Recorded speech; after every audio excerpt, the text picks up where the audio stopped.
Kenny Rogers, the legendary country music icon known for his warm voice and timeless storytelling, spent his final days far from the spotlight that had defined so much of his life.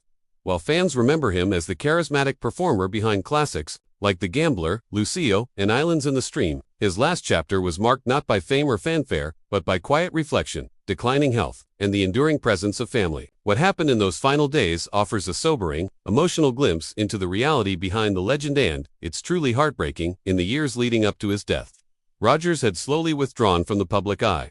In 2015, he announced his retirement from touring, saying he wanted to spend more time with his wife Wanda and their twin sons, Justin and Jordan. He had spent over 6 decades on the road, delivering countless performances around the world, and now it was time to come home. While fans hoped for the occasional appearance or studio project, Rogers understood that his health was beginning to falter, and that his body could no longer keep up with the demands of the music industry. As his physical condition deteriorated, Rogers was diagnosed with multiple health issues, including bladder cancer, which was never publicly disclosed during his lifetime but was reportedly one of the factors that contributed to his decline. His once strong presence faded into frailty. Friends and family say he faced the changes with grace, humor, and a deep sense of gratitude for the life he had lived. But behind the scenes, the struggle was real. His health challenges eventually required him to enter hospice care, where he could receive constant attention and comfort in a peaceful setting.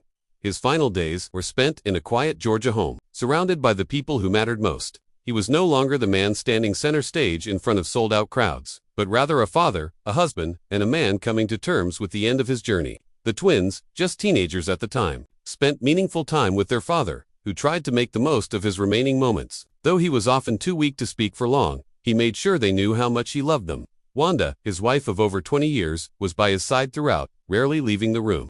The devotion between them was clear, a quiet strength in the face of heartbreak. There were no public goodbyes, no dramatic last performances. Rogers had made peace with the idea that his time had come.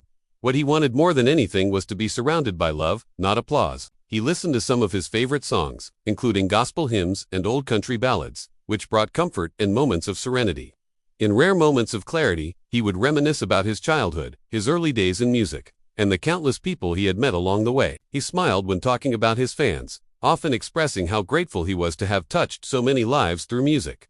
When he passed away in March 2020, the world lost more than a music legend. It lost a man who had dedicated his life to telling stories through song, someone who had made people feel seen, understood, and comforted through his lyrics. But behind the fame was a man who, in the end, simply wanted peace, family, and love. Knowing how he spent his final days, not in glamour, but in quiet dignity, adds a new layer of poignancy to his story. It reminds us that no matter how grand a life may seem, the last moments are often the most human. Kenny Rogers may have left the stage, but the grace with which he faced the end will forever remain in the hearts of those who knew and loved him.